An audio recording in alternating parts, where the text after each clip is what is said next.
Thank you, Abhishek. Discourse Analysis by Gabriele Griffin. Page number 1 है, question number देना है. Discourse Analysis is an extract from the book Research Method of English Studies 2005. Date याद नहीं हो तो छोड़ दीजिए. The book is by a British woman writer, Gabriele Griffin. ये पटाखा हो रहा है, ठीक है. इसके बारे ठीक है. The extract teaches us a new method of doing a research. Important है.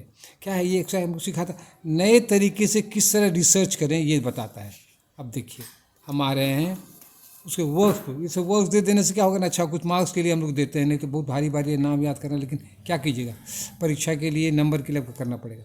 हर famous works are gender research, gender studies, gender issues in elder abuse, elderly victims are women. ये उल्टा है. यंग लड़कियों को जल्दी अब्यूज़ होता है, रेप होता है, लेकिन ये उल्टे एल्डरली औरतों को भी अब्यूज़ किया जाता है, उसको ख़राब तरीके से इस्तेमाल किया जाता है, उसको रेप किया. एल्डरली पुराने बुज़ुर्ग औरतों को. इस पर रिसर्च वही ना है जो साधारण आदमी नहीं करता, वो कर देती है. तो ये रिसर्च यही करते हैं कि नया छानबीन है कि पुराने बूढ़ी औरतों पर भी लोग ख़राब नज़र रखता है. Lesbian writing in the 1990s. Lesbian भी देखिए, नई बात, औरत का सेक्स, और औरत ही लिख रही है. Lesbian writing. Heavenly love. Research methods of English studies. ठीक है, इसी से एक्सट्रैक्ट हम लोग जो कर रहे हैं. अब देखिए क्या क्या है. अब देखिए, पहले समझाइए टॉपिक को. Discourse means discussion of a topic. कोई विचार, कोई विषय पर विचार विमर्श हो रहा है, उसको कहते हैं डिस्कोर्स. ठीक है. डिस्कोर्स कैन बी स्पोकन और इन राइटिंग. डिस्कोर्स क्या हो सकता है? बोलचाल में भी हो सकता है, लिख के भी हो सकता है. पढ़ना पलटना हमको. Thank you Abhishek. अब देखिए, एनालिसिस क्या होता है. Analysis means serious study so that we can have a deep understanding of a subject. Analysis में कोई गहन अध्ययन कीजिए ताकि सब्जेक्ट को बढ़िया से समझ चाहिए. डीप स्टडी, बढ़िया समझना है. Discourse analysis means a deep study of something that is written और सेड. डिस्कोर्स एनालिसिस होता है कोई चीज़ जो लिखित है या कहा गया है. Discourse analysis means a deep study. किसका deep study? Of something that is written और सेड. कोई चीज़ लिखा गया है या बोला गया है.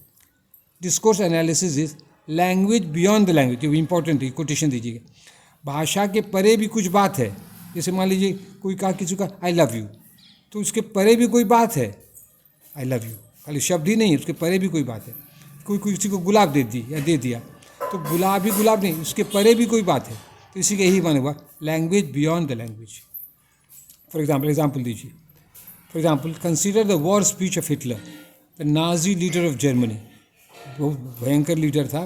इन मेकिंग हिज स्पीच, वो भाषण देने के बाद हम देखें यूट्यूब में क्या करता है. ही शाउट्स, चिल्लाता है. क्लेंचेज हिज फिस्ट, मुक्का बांधता है कस के. बैंग द टेबल को पटकता है कस के. ये पटकेंगे तो सब टूट ही जाएगा, लेकिन पटकता है टेबल को. He is in his military dress, और क्या है, अपने मिलिट्री यूनिफॉर्म में है. There is a meaning beyond his sentences. जो कहता है उसके परे भी उसका कोई अर्थ है. उसका प्लान क्या है? अटैक करो, मारो, कैप्चर करो, गुलाम बनाओ. हिटलर डज नॉट से वी वॉन्ट टू किल. भाषण में वी वॉन्ट टू किल नहीं कहता है, but this meaning comes out from page 3 बेटा, comes out from discourse analysis. लेकिन डिस्कोर्स एनालिसिस करते हैं तो उसके स्पीच से यही माने निकलता है. हिटलर को मारना चाहता है, खून करना चाहता है, लोगों को सताना चाहता है. Actually Hitler made war that caused death.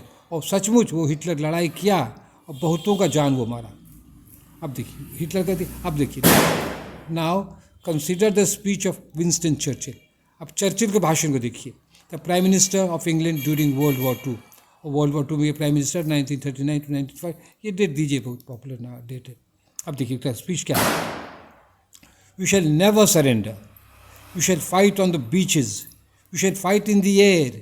We shall fight in the seas and oceans. We shall fight on the island. We shall fight on the hills. We shall fight in the streets. गलियों में भी लड़ेंगे. अब देखिए, it is clear from discourse analysis that Churchill is defensive. ये आक्रामक नहीं है हिटलर की तरफ, वो डिफेंसिव है. Fight in the street shows that he is fighting for self defence. और यहाँ स्ट्रीट्स में लड़ेंगे तो क्या, अपने को बचाने के लिए, अपने घर द्वार परिवार बच्चों को बचाने के लिए हम लोग लड़ेंगे। ये डिफेंसिव है, ये क्या कहते हैं, ये चर्चिल। पन्ना पलटो बेटा।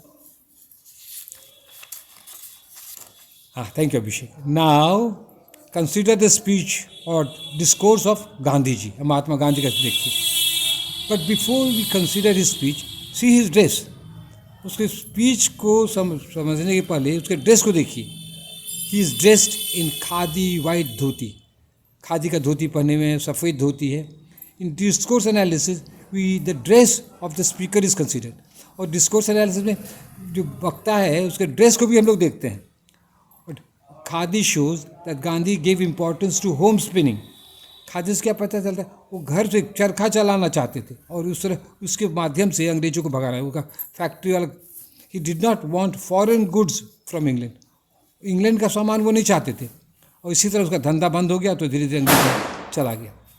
The frequent words in Gandhi speech are, उसके स्पीच में कौन कौन वर्ड का इस्तेमाल हुआ है देखिए। गांधी के स्पीच में क्या है, नॉन वायलेंस, ये बार बार आते रहता है। ट्रूथ, सच, रामराज, रावण राज। These words help us to understand the character of the speaker. इससे हम लोग को पता चलता है कि स्पीकर कैसे है। वो धार्मिक है, अहिंसा चाहते हैं, सच चाहते हैं, रामराज चाहते हैं, रावण को भगाना चाहते हैं, रावण को हटाना चाहते हैं। ये सब निकलता है उस स्पीच डिस्कोर्स से। The word help us to understand the character of the speaker. We can understand the character of a speaker through discourse analysis. इसी डिस्कोर्स एनालिसिस से हम लोग किसी स्पीकर के चरित्र को पता लगाते हैं। अब देखिए, in the drama Julius Caesar, पलटो बेटा, नहीं sorry, the drama Julius Caesar में क्या होता है, by Shakespeare, Cassius says, Cassius क्या कहता है, इंपॉर्टेंट कोटेशन है, कैशियस सॉरी सीजर सेज। इस ड्रामा में सीजर कहता है, सीजर क्या, Caesar says Cassius has a lean and hungry look, he thinks too much, such men not dangerous. क्या कहता है सीजर, क्या कहता है, कैशियस जो है ना एकदम उसका सूखा पतला दुबला हंग्री भूखा चेहरा उसका है। ये बहुत ज़्यादा सोचता है। कंक्लूजन क्या ड्रॉ करता है, सच में नॉट डेंजरस। तो स्पीच डिस्कोर्स से ये सब पता लगा लेता है, वो चेहरा उरा देख कर, और सचमुच खतरनाक था भी Cassius. The appearance of the speaker can help us in understanding, sorry, the appearance of the speaker can help us in discourse analysis. चेहरा कैसा है उससे हम लोग डिस्कोर्स एनालिसिस में हम लोग को मदद कर सकता है। अब क्वेश्चन है, फाइनल क्वेश्चन कर रहे हैं, what is the use of discourse analysis. Discourse analysis का क्या फ़ायदा है?